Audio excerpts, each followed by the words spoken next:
Why are you going back? Do they wish to surrender? They're heading for the canyon. They're going back to the Citadel. They know it's undefended. Bollocks!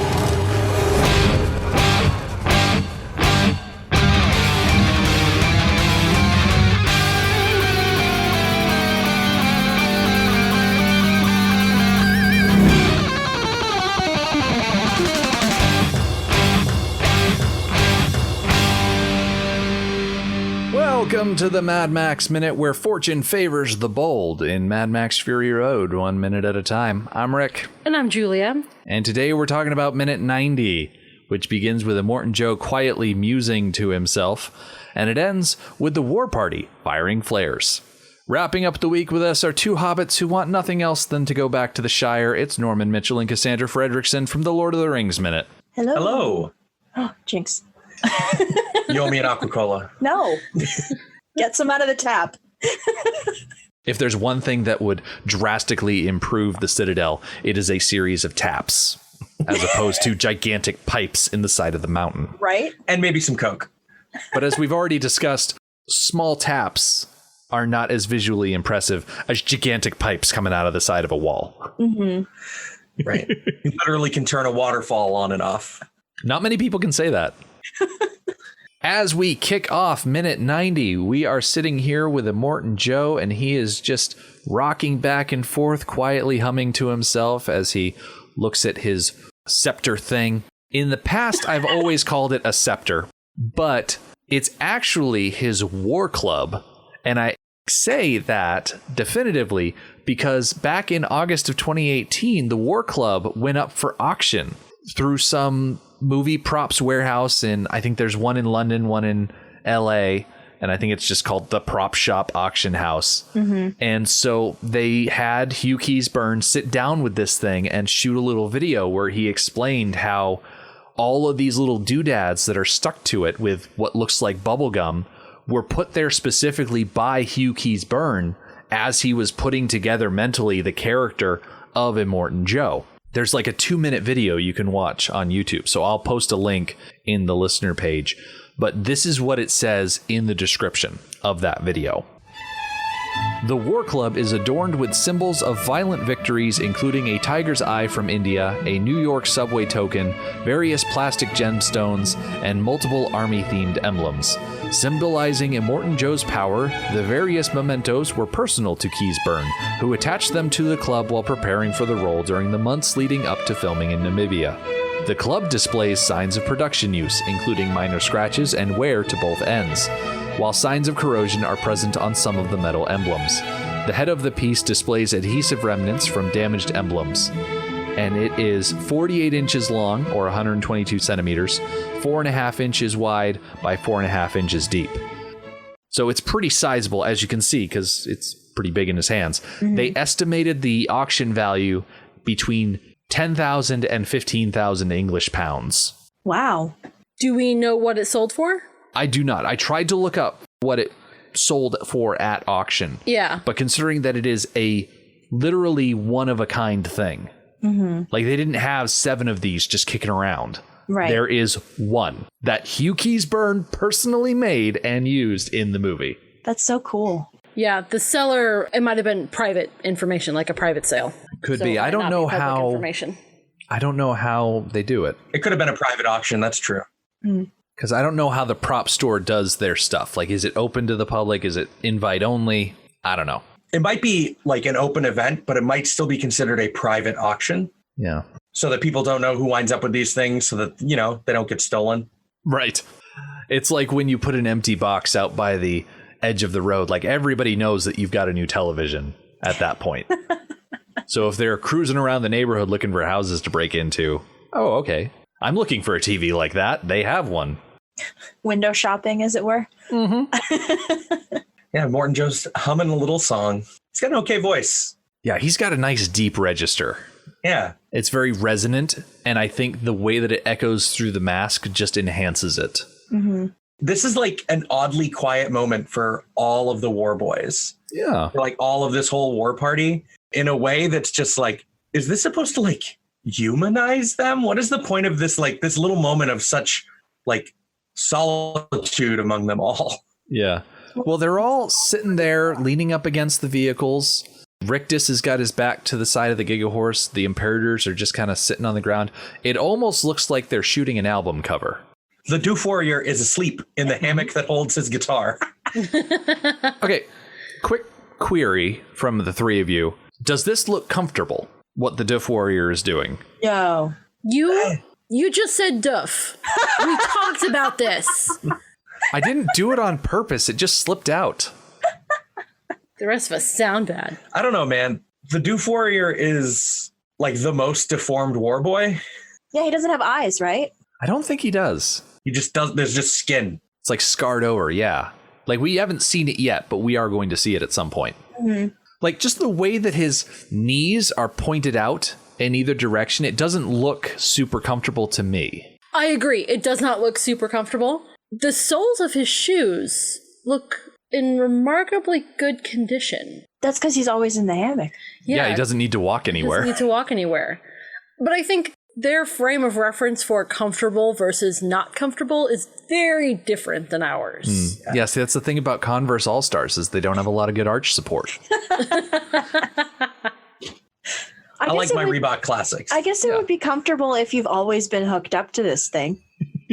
Do you want an epic level bard? Because this is an epic level bard. Right? Oh, absolutely. Like, when I think about playing as a bard in Dungeons and Dragons, like, that's the kind of bard that I would want to play with. Battle bard. Flame throwing guitar. Yeah. Your backup guys playing the drums for you, keeping the beat. Now, we're not going to find this out until, like, the beginning of next week. But the reason that everybody is just hanging out like this, chilling in the shade of the vehicles and whatnot, is because all of the smaller vehicles in the war party are out looking for the war rig. Like, they didn't get out of the bog. I almost called it the green place, but it's not that anymore.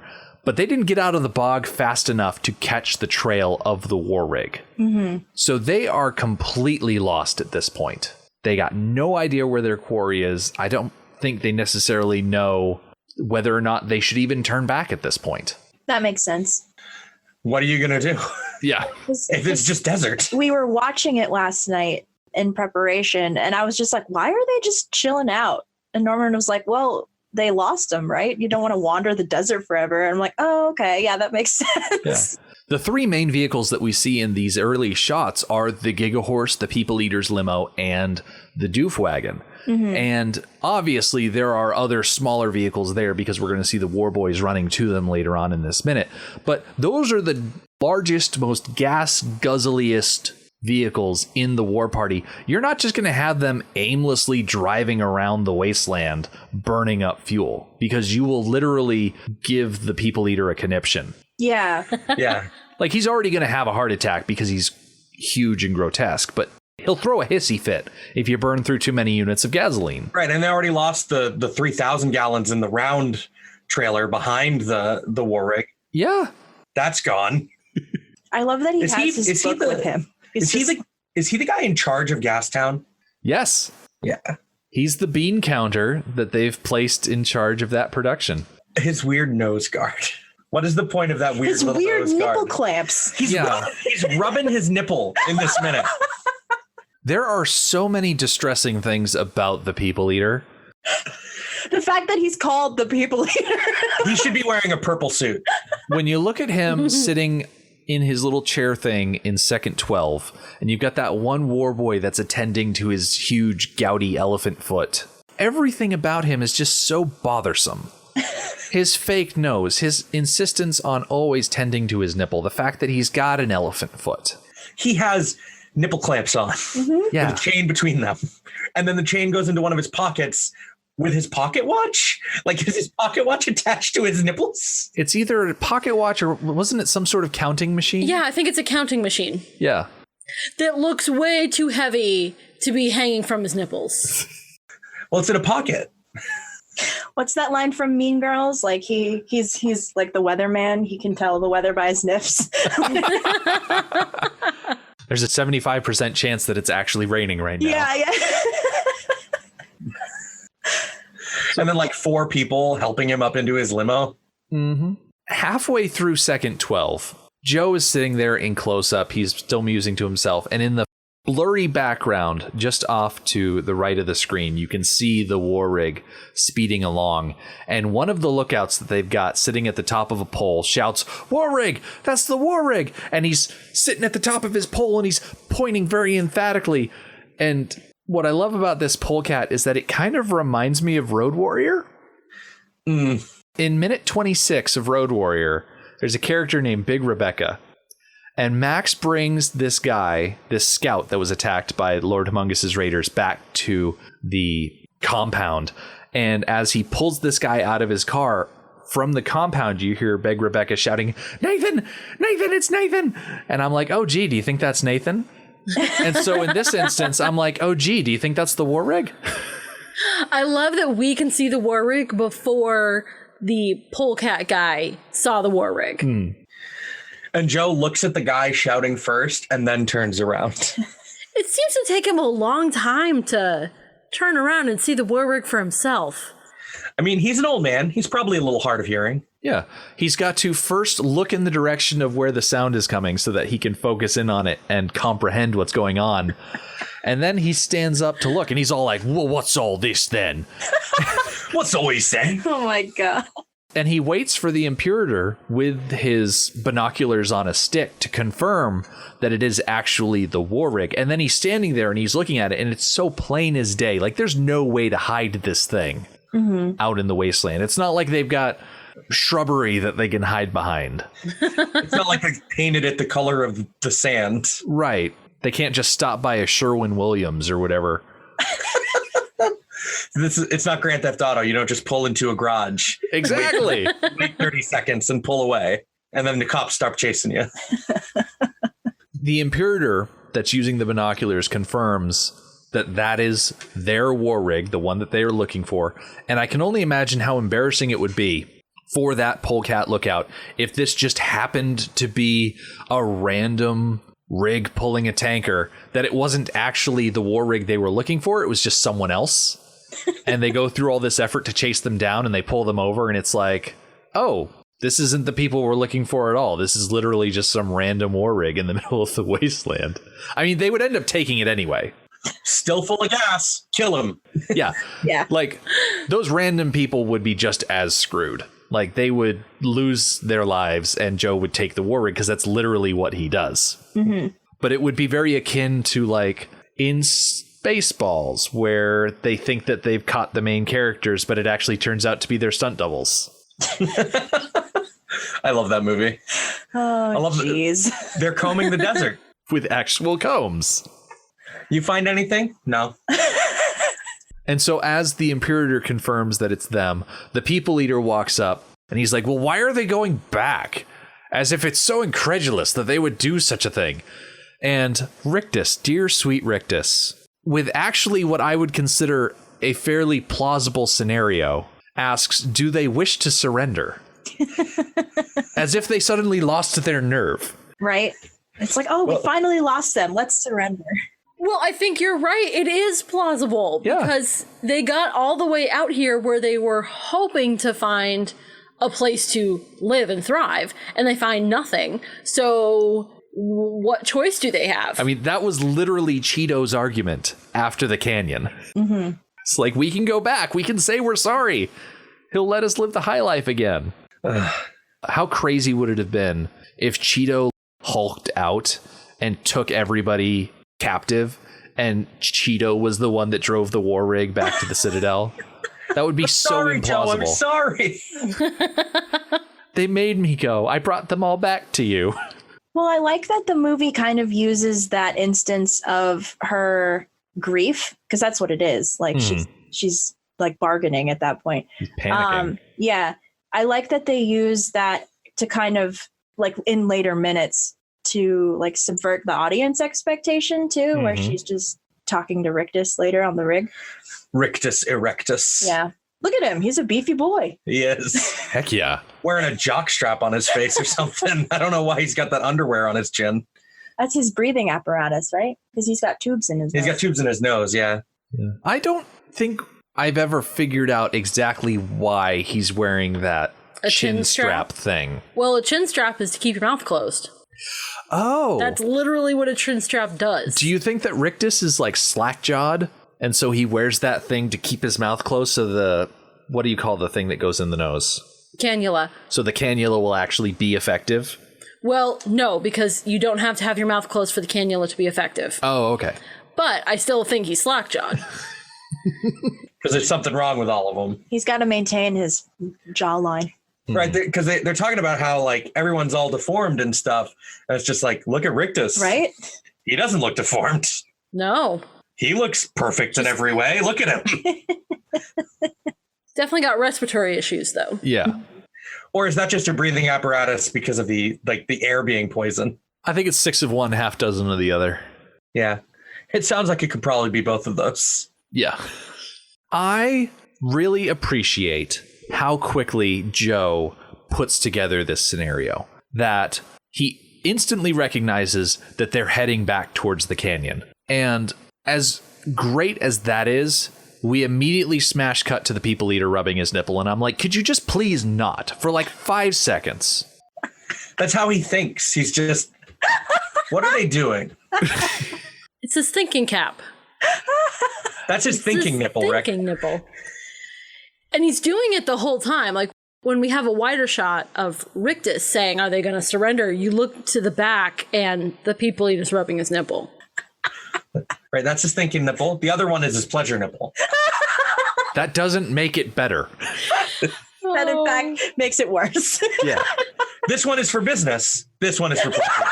So if you rub them both at the same time, is that like his superpower? Yeah. That's why they're exposed. They say that if you love what you do, you never work a day in your life. It's pretty much that, rubbing both nipples at once. Oh my God. There is a point that happens later on in this movie where the people eater gets blown up, and the movie instantly improves after that. This is already a great movie. The fact that I don't have to worry about the people eater being around, rubbing his creepy nipples with his awful elephant foot, the fact that he's gone makes it a better experience for me. It's the fact that Max is directly responsible for the people eater's death that makes the movie better. Yeah. Like, take your creepy nipples and just die in a fire. Actually, no, he dies from getting shot in the face, but then he roasts in a fire. He winds up on that limo. He takes one look at the people eater and is just like, I do not need this kind of negativity in my life. Hey, big boy, you would make an amazing human shield. Let's test that theory. You're just so thick. No bullets getting through you. So Joe shouts out that they're going back to the Citadel. They know it's undefended. And the people eater is like, bollocks. Firing out that slang. Because now he knows that he's got to run over to his limo, and it takes 5 war boys to lift him up into his own car. Mm-hmm. Like, Joe climbs into the Giga Horse on his own. Like, we don't see him getting helped. Yeah, Joe appeared. How old is Joe supposed to be? 70. Yeah, he's that guy there. That's a spry, in shape 70-year-old man. Like, he's got 3 Imperators. One opens the door for him, one's up on the wheel, and the other one's right next to him. They're probably, like, bracing him, but they're not, like, physically lifting him up like a human elevator. No, I mean, and he runs. Like, he doesn't need any help walking over to the Giga Horse. Yeah. We do see him get help walking out to the edge of his, like, little plaza at the beginning of the movie, but he's old. It probably just takes him a little while to stretch. Yeah, that felt almost more ceremonial helping. Yeah. Yeah. The ceremony of dressing him and then taking him to the balcony felt very performance oriented. Mm-hmm. So Rictus and what was the other guy? Corpus? Yeah, Rictus and Corpus are his 2 sons that we see in this movie. And then there is the 3rd son that we don't see in the movie, Scrotus. Scabrous Scrotus, specifically. Wait, for real? Like, that's not a joke? Yeah, that's not a joke. Oh my God. Like, that's actual lore that Joe's oldest son that we don't see in the movie because we see him in the video game is Scabrous Scrotus. And then you have Rictus Erectus is the middle son. And then Corpus Colossus is the youngest son, the smallest one that actually runs the day-to-day Citadel stuff. Yeah. Why would you name your child that? No input from the wife? Yeah. It's like, I like my dick. I'm going to name my kid after. Yeah, but Scabrous. Yeah. What does he look like? Is he a wrinkled, scaly man? Yeah, picture what you assume someone named Scabrous Scrotus would look like, and that's pretty much it. Just Nux's lips, the entire body. Ew, no. Yeah. Oh, man. I'll do everyone a favor and I'll post a picture of him in the listener group alongside the other things that I'm tasking myself with posting in the listener group today, just so you can see. Is that really doing anybody a favor? It's saving someone the effort of having to describe them in detail. Google. Exactly. I Google it so you don't have to. Happy Friday. Here's a picture. What's great about Scabrous is that he's already intimidating enough at the beginning of the game, but then Max attacks him with a hedge trimming sized chainsaw, and it kind of sticks out of his forehead like a unicorn horn. Yeah. Which just makes it all the better. Man. Dude, yeah, the chainsaw war boy in this movie, that guy's dangerous. Yeah. That is just yeah. Considering that pretty much all the stunts in this movie were done practically, some of the stuff in this movie is absolutely horrifying. Horrifyingly awesome, I think you mean. It's the polecats are the thing that I'm just like, why? That's because you're afraid of heights. Yes. I would not want to live in the Citadel. As soon as they said, as long as you're not afraid of heights, you would have been like, out, not interested. I'm going that way. I am going to finish my free dinner. I'm not going to listen to the rest of this presentation. I'm going to leave. I'm going to take my 160 days of salt. Yeah. I get such a bummer every time I get one of those mailers where it's like, come, enjoy a free dinner. And I'm like, okay, it's a free dinner, but then I have to sit for 45 minutes to an hour and have someone sell something to me. And it's not worth it. It's not worth it. No, just leave after you eat. Like when someone comes to your door and they're like, hey, we're vacuuming people's stairways for free. And then when they show up, you can't just ignore them. You have to give them attention as they're vacuuming your stairway. I made that mistake once and Julia has never forgiven me for it. We don't live somewhere where that happens. The door-to-door Hoover man? Yeah. We don't live anywhere with door-to-door salespeople. Yeah, Julia's staying quiet on this because she doesn't want to admit that she holds it against me. That I let a stranger into our house. No, I'm staying quiet because we've told this story many, many times. Have we? Are you kidding? Yes, we have. We're not telling it again. Okay, in my defense, how many hundreds of episodes have we done? My life is only so interesting. How many hundreds of episodes have you guys done? Let's see. Not as many as you. There's 121 for this one. Including this episode as minute 90, we have done 385, which I think equals one of your movies. I know off the top of my head, we did 205 for Fellowship, and we did more than that for Two Towers. I think 220. So I think 425, 430 altogether. So far. Not including Return. So I think Return is just going to double the numbers you already have. Oh, easily. Yeah.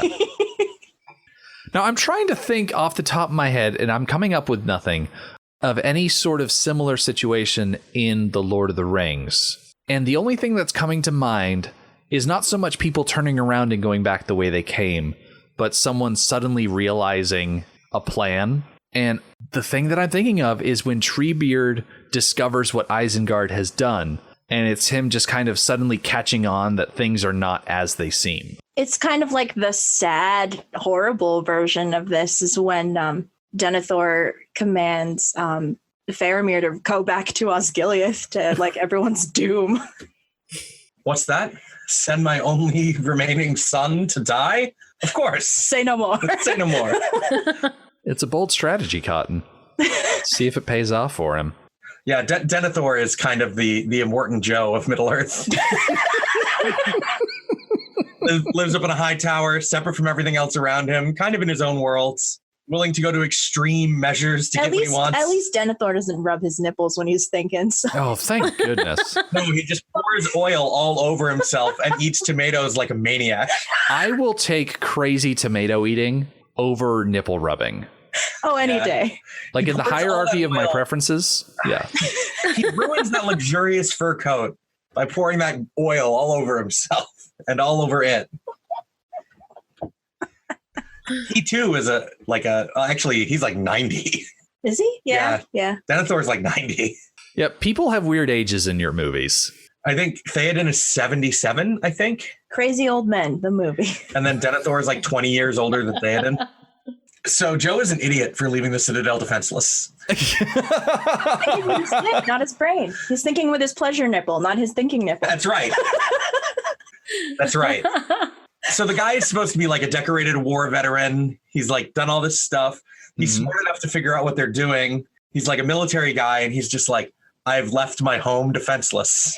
If you are a misogynist, like a serial misogynist, women can't outsmart me. Less than a day from the Citadel is the Buzzards. Yeah, what are they going to do? Where Immortan Joe's hubris comes from is the fact that all of his possessions, all of his war boys, his vehicles, his crops are up at the top of the Citadel. And the only way to get to them is that elevator or a crane. He doesn't care about the wretched. The Buzzards can come through and slaughter every man, woman, and child, Anakin Skywalker style, at the base of the Citadel. And Joe is certain that they won't be able to get up into the actual guts, actual inner workings of the Citadel. And he certainly doesn't care about the wretched. They're freebies. So does he think that the people at the elevator would just let Furiosa back up? Because he doesn't know that Nux is with them. It's true. Yeah, why does he care? I think he's worried that the elevator guards would look at Furiosa as an authority. Like they would somehow forget over the past 2 days that she's now the enemy. Like the war boys at the beginning of the movie that die only because they're loyal to Furiosa. Yeah.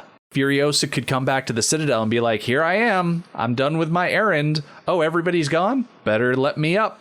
So I can wait for them to get back. Yeah, because the people back at the Citadel, they don't really have any idea what's going on. Corpus does, though. Yeah, but Corpus is afraid of specifics. Yeah, Corpus is afraid of toddlers. That's true. How many war pups are there? There's lot of them. There are. I don't think we've ever gotten a definitive count because they keep moving around so much. There are a lot of war pups and Half-Life war boys. I love the term war pup. The war pups. They're not human yet. They're not useful to Joe. They're not boys. Yeah, they're not useful to Joe until they've grown up more. So they're not human. They're pups. They're pups to boys instead of boys to men. That's right.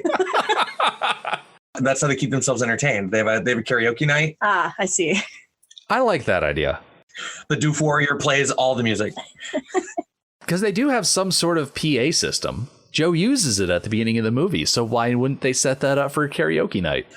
And then it's just Joe in a booth up above, like Caesar at the Colosseum, and most of the time he's just mediocre. Oh my God, that's my most quoted line from this movie. I love the idea of Immortan Joe as a karaoke judge. You are awaited, mediocre. It's one or the other. That cover of Journey's Don't Stop Believing pleases me. Oh my God. Oh, man. Witness him. What do you think Joe's favorite karaoke song is?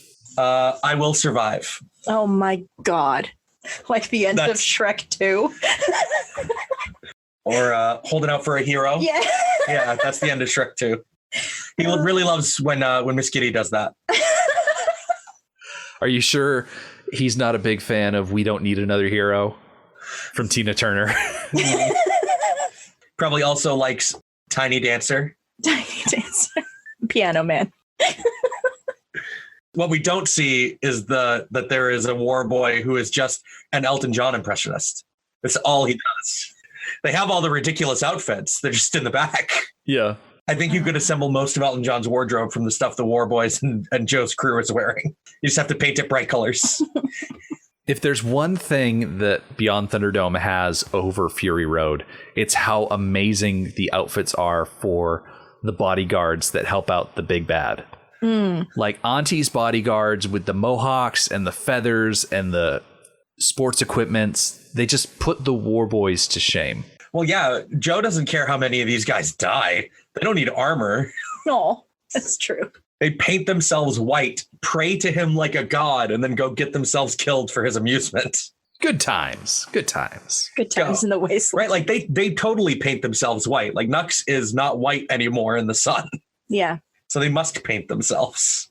Here's a fun thing for the listener page. Go on there. Tell me what you think Joe's favorite karaoke song is. Because we are here at the end of the minute. In the last 2 seconds, we see that the war rig is speeding along the desert and there's a tiny flare that pops off in the distance. We will talk about that on Monday. But Norman and Cassandra here at the end of the episode, tell our nice listeners where they can listen to more of you. You can find us at duelinggenre.com or at lordoftheringsminute.com. We're on Facebook, the Fellowship of the Mic, or Lord of the Rings Minute. We're on Twitter at LOTR Minute. And we are just getting started as of this episode posting. I believe we'll be 2 or 3 weeks into Return of the King. So that'll be a fun adventure. So pretty much nothing will have happened yet. That movie takes a little while to get going. Yeah, you're probably still in the flashback at this point. Either still in the flashback or just getting out of the flashback. Yeah. If you don't know who Smeagol and Deagle are, the rest of the movie just doesn't make sense. This is totally necessary. Absolutely. As for us, we will be coming back on Monday. The entire might of Joe's war party will descend on the war rig. The Dag will look for some help from Divine Providence, and Max will lay claim to the Razor Cola. The Mad Max Minute podcast is a fan project by Rick and Julia Ingham. The Mad Max franchise was created by George Miller and Byron Kennedy, is presented by Kennedy Miller Mitchell Productions, and distributed by Warner Brothers. Mad Max Minute is produced and edited by Rick Ingham. Our opening music is Verdi's Dies Irae by Daniel Bautista of danielbautista.com. Our home on the internet is madmaxminute.com. You can follow us on Twitter at madmaxminute, like us on Facebook by searching for Mad Max Minute, and join our Facebook listener group, Mad Max Minute Beyond Microphone. If you'd like to support the podcast, visit madmaxminute.com, where you can see what's in our TeePublic store, join our Patreon, or even donate to the show to help us keep the tanks full. Thank you for joining us for Minute 90 of Fury Road. We'll see you next time.